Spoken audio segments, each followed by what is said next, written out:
Assalamualaikum dan salam sejahtera. Saya Luqman Haris. Anda sedang menonton Pantau Agenda Reformasi, di mana seperti biasa kita akan menyingkap segala agenda reformasi kerajaan untuk melihat apa yang sedang ataupun akan dilakukan. Tetapi apa yang pasti adalah tiada entiti tunggal di negara ini yang boleh menyelesaikan isu yang semakin kompleks seperti perubahan iklim, keselamatan makanan dan juga pembangunan ekonomi secara bersendirian. Sebaliknya, jelas Pengarah Urusan Khazanah Nasional Berhad, Dato' Amirul Faisal Wan Zahir, semua pihak berkepentingan, termasuklah kerajaan, komuniti, badan bukan kerajaan perlu bekerjasama untuk menangani isu-isu berkenaan. I made a point that the issues we collectively face are all incredibly complex. No single entity, however powerful or influential, can tackle issues by itself.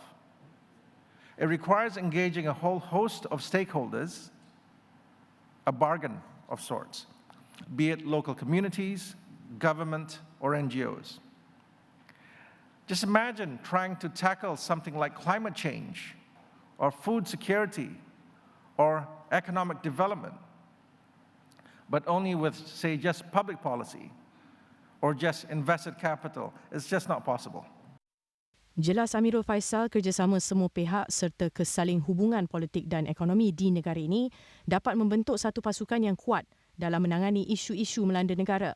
Beliau berkata demikian dalam ucap tama di Forum Khazanah Megatrends KMF 2023 di Ibu Negara pada Isnin. Antara isu ataupun aspek yang perlu disaksikan ataupun dilaksanakan reformasi institusi adalah berkenaan dengan sekuriti makanan atau keselamatan makanan negara. Dan kerajaan akan melaksanakan 4 langkah intervensi tambahan untuk menangani masalah kekurangan bekalan beras putih tempatan dalam pasaran negara. Menteri Pertanian dan Keterjaminan Makanan, Datuk Seri Muhammad Sabu berkata, antaranya, kerajaan mengarahkan Lembaga Pemasaran Pertanian Persekutuan atau FAMA untuk meningkatkan kapasiti pengedaran beras putih tempatan di kawasan luar bandar, termasuk ke kedai-kedai runcit. Manakala hari ini hasil pertemuan saya bersama Yang Amat Berhormat Perdana Menteri pagi tadi, Yang Amat Berhormat Perdana Menteri telah bersetuju untuk melaksanakan 4 langkah intervensi tambahan seperti berikut. Pertama, FAMA telah diarahkan untuk meningkatkan pengedaran beras putih tempatan ke kawasan luar bandar termasuk ke kedai-kedai runcit. Oleh kerana margin jualan beras putih tempatan hanya 50 sen bagi kampit 10 gram, maka kerajaan akan menyalurkan kos pengangkutan kepada pihak FAMA. Kedua, dalam konteks Sabah dan Sarawak, kerajaan telah bersetuju untuk memberikan subsidi sebanyak RM950 per metrik tan beras putih import mulai 5 Oktober 2023. Melalui kaedah ini, harga runcit beras putih import di kedua-dua negeri ini akan menjadi RM31 bagi kampit 10 gram. Langkah ini diambil 10 kilogram. Langkah ini diambil memandangkan pengeluaran beras putih tempatan di Sabah dan Sarawak adalah terlalu terhad. Ketiga, semua perolehan pembekalan beras putih di bawah kontrak kerajaan akan menggunakan beras putih import, di mana pembekal-pembekal boleh mendapatkan bekalan pada harga borong, iaitu RM3,200 harga pintu gudang, dan ianya tertakluk kepada syarat dan peraturan yang telah ditetapkan. Yang keempat, hari ini juga kerajaan akan melancarkan ops bersepadu beras putih tempatan yang melibatkan Badan Kawal Selia Padi dan Beras KPKM, Penguatkuasa Kementerian Perdagangan Dalam Negeri dan Kos Sara Hidup, Polis di Raja Malaysia, Jabatan Kastam di Raja Malaysia, dan Jabatan Perkhidmatan Kuarantin dan Pemeriksaan Malaysia, MAKIS. Sementara itu, tindakan tegas akan diambil terhadap mana-mana pihak yang menukar kampit beras putih tempatan kepada kampit beras putih import atau mencampur beras berkenaan. Datuk Seri Muhammad Sabu turut menegaskan Tindakan sama akan diambil ke atas peruncit atau pemborong yang cuba menyorok bekalan itu. Saya ingin menegaskan di sini bahawa pihak kerajaan akan mengambil tindakan yang tegas ke atas mana-mana pihak yang didapati menukar kampit atau mencampurkan beras putih tempatan dengan beras putih import atau menyorokkan beras putih tempatan. Muhammad dalam pada itu turut mengingatkan orang ramai supaya tidak membuat pembelian panik, sebaliknya membeli seperti biasa dan mengikut keperluan. Baik, seterusnya, hanya mereka yang ada pengenalan diri atau ID khas dan disahkan layak sahaja boleh mendapatkan minyak masak berpaket melalui subsidi bersasar yang dijangka diperkenalkan tahun depan. Perkara itu dimaklumkan oleh Timbalan Menteri Perdagangan Dalam Negeri dan Kos Sara Hidup, Fuziah Saleh, untuk memastikan ia disasarkan kepada yang memerlukan dan tidak berlaku penjualan kepada mereka yang tidak layak. Katanya pada ketika ini kerajaan mengeluarkan 60 juta paket minyak masak bersubsidi setiap bulan. Namun ujar beliau, aduan yang diterima ialah ia tidak boleh didapati di pasaran dan kerap kehabisan. Justru itu, katanya, dengan subsidi bersasar, hanya yang memiliki ID dan disahkan layak sahaja boleh dapatkan minyak masak paket bersubsidi ini. Dalam hal ini, tambah beliau, ramai pihak bertanyakan mengapa tidak digunakan kad pengenalan atau IC atau MySejahtera untuk tujuan tersebut. Jelas Fuziah, ini kerana keperluan keluarga tidak sama dengan keperluan peniaga mikro. Mengulas lanjut, Fuziah berkata sekiranya dihadkan pembelian kepada 3 kg atau 5 kg, peniaga akan bermasalah. Dan beliau menjelaskan golongan T20 tidak layak menerima subsidi minyak masak paket dan ia perlu kepada ID yang berbeza. Julai lalu, Fuziah menyatakan kerajaan akan melaksanakan kaedah pembelian minyak masak paket kepada kumpulan sasar mulai tahun depan dan seramai 5.8 juta isi rumah daripada golongan M40 dan B40 sudah dikenal pasti dan layak berada dalam kumpulan itu. Beliau berkata kementerian juga akan menambah kira-kira 1 juta pengguna dalam kalangan usahawan mikro seperti peniaga ayam goreng, pisang goreng dan keropok lekor. Pada 11 September, Menteri Ekonomi Rafizi Ramli berkata program bersubsidi bersasar akan dilaksanakan sepenuhnya pada tahun depan menerusi sistem pangkalan data utama atau PADU. Mei lalu, Perdana Menteri Anwar Ibrahim berkata kerajaan bersetuju menubuhkan PADU untuk menggabungkan maklumat sosioekonomi setiap isi rumah di negara ini bagi memperkemas pelaksanaan subsidi bersasar. Baik, apabila kita bercakap berkenaan dengan agenda reformasi, sudah tentu reformasi itu mempunyai banyak cabangnya. Bukan sahaja berkenaan dengan komoditi atau barangan keperluan asas dan harga barang dan sebagainya, tetapi reformasi institusi dan juga tata kelola juga sama pentingnya. Dan semalam, Perdana Menteri Datuk Seri Anwar Ibrahim menyeru supaya Suruhanjaya Pencegahan Rasuah Malaysia atau SPRM dibebaskan daripada kawalan eksekutif. Untuk berbincang berkenaan dengan itu, saya mahu bersama sekarang dengan Dr. Trisha Yeo. Dr. Trisha adalah Ketua Pegawai Eksekutif Ideas. Dr. Trisha, selamat petang. Selamat petang. Terima kasih. Doktor, bercakap berkenaan dengan persepsi terlebih dahulu. Apakah persepsi yang diberikan oleh kenyataan Perdana Menteri bahawa SPRM perlu dibebaskan daripada kawalan eksekutif? Adakah itu secara tersiratnya mengatakan bahawa masih lagi ada kawalan eksekutif terhadap Suruhanjaya tersebut? Terima kasih Luqman atas jemputan ini. Pertama sekali saya ingin menyatakan bahawa memang kenyataan tersebut daripada Perdana Menteri adalah diterima baik oleh pihak civil society ataupun masyarakat sivil sebab memang itu adalah pendirian kami selama 10-15 tahun sampai sekarang. Kami selalu menyatakan bahawa SPRM itu mestilah mengadakan kebebasan dan autonomi sendiri supaya boleh meningkatkan lagi keyakinan orang awam terhadap SPRM. Perdana Menteri menyatakan SPRM itu mesti bebas daripada kuasa eksekutif. Maksudnya memang persepsi sekarang oleh orang awam adalah pihak eksekutif iaitu kerajaan masih lagi ada mungkin sedikit campur tangan ya ke atas SPRM. Oleh itu sangat penting untuk mengadakan satu apa yang kami cadangkan ialah mewujudkan sesuatu Suruhanjaya Pencegahan Rasuah Bebas yang lain daripada SPRM.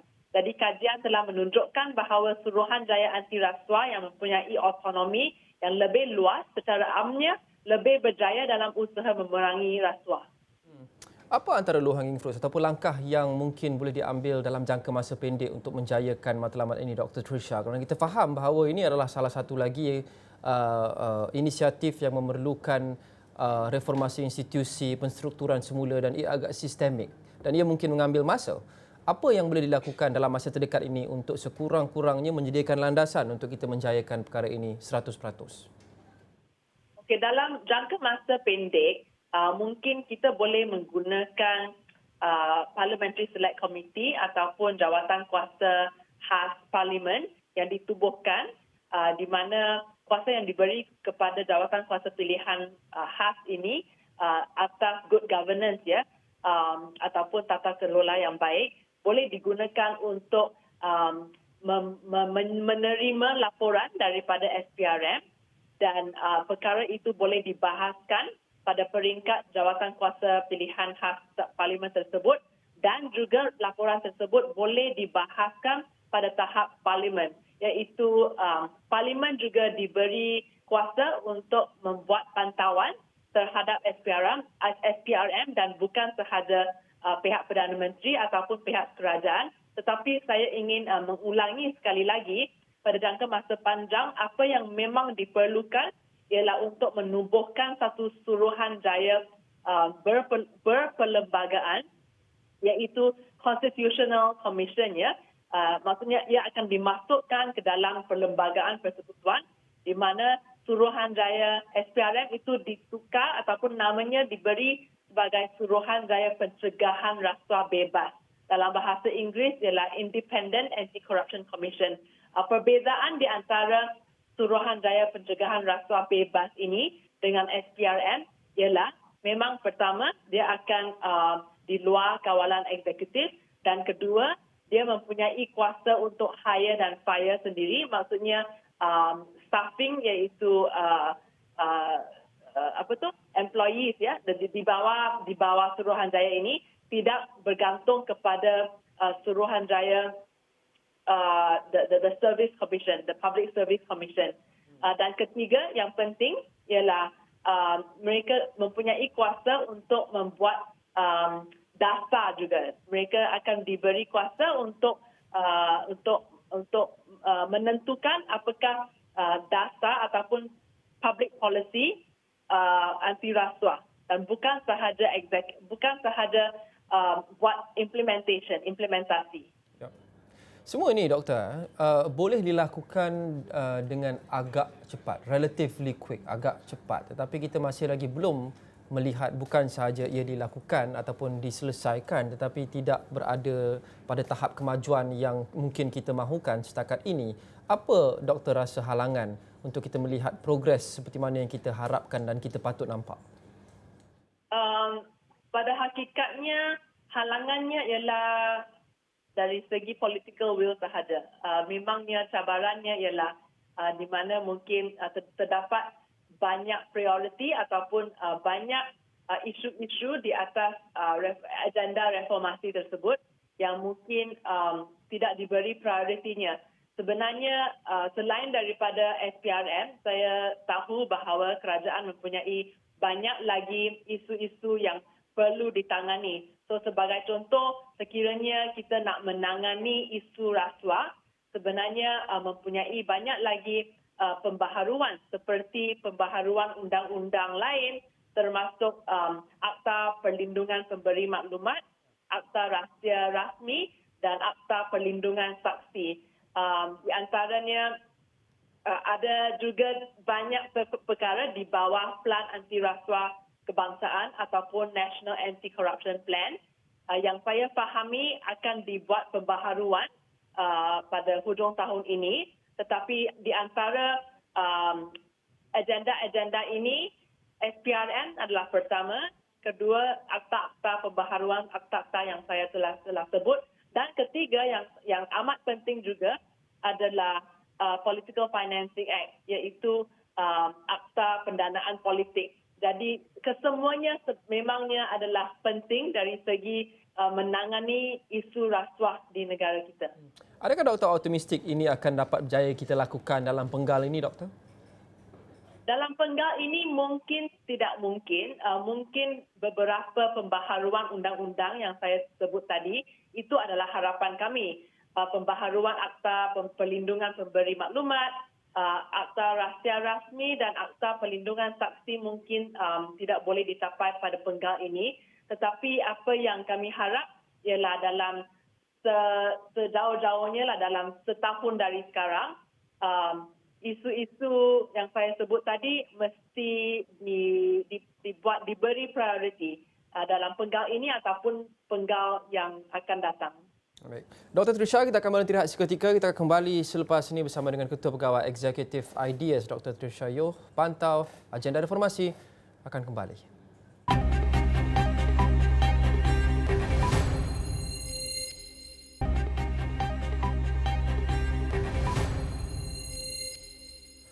Kembali dalam Pantau Agenda Reformasi, kami sedang membincangkan seruan Perdana Menteri yang dibuat semalam berkenaan dengan keperluan dan kepentingan untuk membebaskan Suruhanjaya Pencegahan Rasuah Malaysia daripada pengaruh eksekutif. Saya bersama dengan Dr. Trisha Yoh, Ketua Pegawai Eksekutif Ideas. Kami sudah membincangkan banyak perkara tadi dalam segmen pertama dan kita ingin sambung perbincangan ini untuk masa kira-kira 10 minit akan datang. Dr. Trisha, kita dah bincangkan berkenaan dengan apa yang perlu dilakukan membebaskan SPRM daripada pengaruh eksekutif, mungkin perubahan atau pindaan undang-undang, beberapa undang-undang sedia ada yang wujud sekarang ini dan keperluan untuk memastikan SPRM sebagai contoh mungkin melaporkan terus kepada parlimen dan sebagainya. Dan cabaran-cabaran untuk kita capai perkara itu. Bukan cabaran sahaja daripada segi masa dan perubahan undang-undang dan perubahan struktur yang kita mungkin akan depani, tetapi juga kekurangan kemahuan politik atau the lack of political will yang kita mungkin saksikan untuk mencapai semua perkara ini. Tapi mari kita bincang berkenaan dengan impak, Dr. Trisha. Impak jika keadaan kekal seperti sekarang, di mana mungkin struktur SPRM dan malah beberapa agensi atau institusi kerajaan lain bukan berada dalam struktur kerangka hierarki yang ideal untuk kita memastikan tata kelola yang baik dan juga transparansi atau ketelusan 100%. Apa impaknya? Adakah impaknya hanya akan terbatas kepada persepsi, Dr. Trisha, jika keadaan kekal seperti ini, atau adakah impak yang mungkin lebih parah kepada negara, kepada ekonomi dan sebagainya? Lokman, sebenarnya apa yang penting ialah kerajaan madani telah melaksanakan satu rancangan yang sangat ambitious, ya, Malaysia Madani ataupun madani ekonomi. Sebenarnya Malaysia Madani sebagai konsep itu tidak dapat dicapai kecuali kita memang menangani isu persepsi ataupun isu rasuah di negara kita. Sekiranya kita ingin mencapai satu negara yang makmur, yang boleh melaksanakan satu tata kelola yang baik dan sebagainya, memang isu governance ataupun tata kelola mesti dianggap sebagai penting juga dan dianggap sebagai bukan low hanging, bukan sahaja sebagai second on the list, tetapi first on the list. Perdana Menteri Datuk Seri Anwar Ibrahim baru ini telah menyatakan bahawa kerajaan beliau ingin melihat negara kita Malaysia di antara 25 negara yang paling tinggi dari segi Corruption Perception Index ataupun indeks persepsi rasuah dalam 10 tahun dari sekarang. Memang itu adalah satu mungkin sekiranya dapat dicapai, saya rasa itu adalah sangat baguslah. Tapi untuk mencapai top 25 ataupun 25 negara yang paling tinggi dari segi skor kita dari segi rasuah, itu adalah sangat penting untuk memastikan bahawa SPRM adalah bebas untuk membuat keputusan mereka sendiri. Dan banyak-banyak akta-akta yang saya telah menyatakan, termasuk akta pendanaan politik. Dan balik kepada soalan Lokman, apakah impaknya sekiranya kita tidak buat dan tidak melaksanakan sebarang pembaharuan? Impaknya adalah satu, mungkin ekonomi Malaysia mungkin akan merosot juga, sebab bukan sahaja kita yang menganggap rasuah sebagai penting, tetapi lebih pentingnya ialah investment. Jadi community pelabur ataupun pelabur-pelabur asing, sebenarnya mereka menganggap transparansi dan tata kelola yang baik sebagai faktor-faktor di antara faktor yang penting apabila mereka memilih destinasi pelaburan mereka. Itu adalah pertama. Kedua ialah sekiranya ada rasuah yang masih berleluasa di negara kita, memang competitive environment ataupun environment di mana peniaga-peniaga boleh meniaga dengan sama rata dan tidak ada kronisme ataupun nepotisme. Sekiranya rasuah itu tidak ditangani, peniaga-peniaga kecil, termasuk peniaga-peniaga kecil sebagai contoh Mak Cik Kia ataupun peniaga kecil Melayu on the roadside macam tu, mereka yang tidak dapat buat perniagaan mereka dengan sama rata. So itu adalah dua contoh di mana negara Malaysia akan besar kemungkinannya semakin merosot sekiranya tidak apa-apa yang dibuat dari segi reformasi kepada institusi-institusi kita. Menarik doktor sebut berkenaan dengan reformasi institusi perlu menjadi prioriti nombor satu, prioriti number one kepada kerajaan, dan mungkin pada hari-hari awal atau sebelum jadi kerajaan ia berada di atas senarai, tetapi saya tidak menafikan bahawa apabila muncul atau semakin rancak, semakin hangat isu-isu yang melibatkan ekonomi, sebagai contoh, kos hari hidup makin tinggi, inflasi yang dianggap semakin tinggi, beras tidak ada, minyak tidak cukup dan sebagainya, secara semula jadi perhatian rakyat lebih tertumpu kepada isu-isu itu, kerana itu adalah isu-isu yang melibatkan perut, melibatkan kebolehan kita untuk menyara diri dan juga keluarga. Justru mungkin selera ataupun perhatian fokus terhadap isu reformasi institusi ini tenggelam sedikit. Ia menjadi mungkin nombor 4 atau nombor 5 atau lebih bawah kerana mereka lebih pentingkan kos hari hidup sekarang, harga barangan naik. Jadi adakah itu juga mungkin mengurangkan push pada kerajaan untuk bertindak dan bergerak lebih pantas dalam isu ini kerana mereka tahu prioritinya adalah di tempat lain, public sentiment di tempat lain, justru fokus patut diletakkan kepada itu dan ini tenggelam sedikit. Okey, saya memang faham ada ramai orang yang mungkin melihat ekonomi itu adalah asing daripada isu rasuah ataupun isu pembaharuan institusi dan reformasi institusi dan sebagainya. Tetapi apa yang benar ialah kedua-dua perkara tersebut adalah sangat berkait satu dengan satu lain. Saya bagi contoh. Kalau kita ada rasuah di negara, maksudnya besar kemungkinannya hasil daripada rasuah tersebut adalah dari segi makanan ataupun perkhidmatan yang diberi kepada rakyat Malaysia adalah berkurangan kualitinya sebab duit itu diberi. So, rasuah ada berkaitan dengan ekonomi. Jangan fikir bahawa kos sara hidup kita tidak berkaitan dengan rasuah langsung. Idea telah membuat satu kajian atas laman web kita boleh dicari di mana rasuah adalah berkaitan dengan kos sara hidup disebabkan oleh sektor sektor construction. So construction di mana sektor construction ataupun apa the buildings yeah, right, construction, okay, as much as 30%, ada contohnya di mana as high as 30% daripada kos yang diberi untuk membuat sesuatu bangunan sebagai contoh adalah berkaitan dengan rasuah.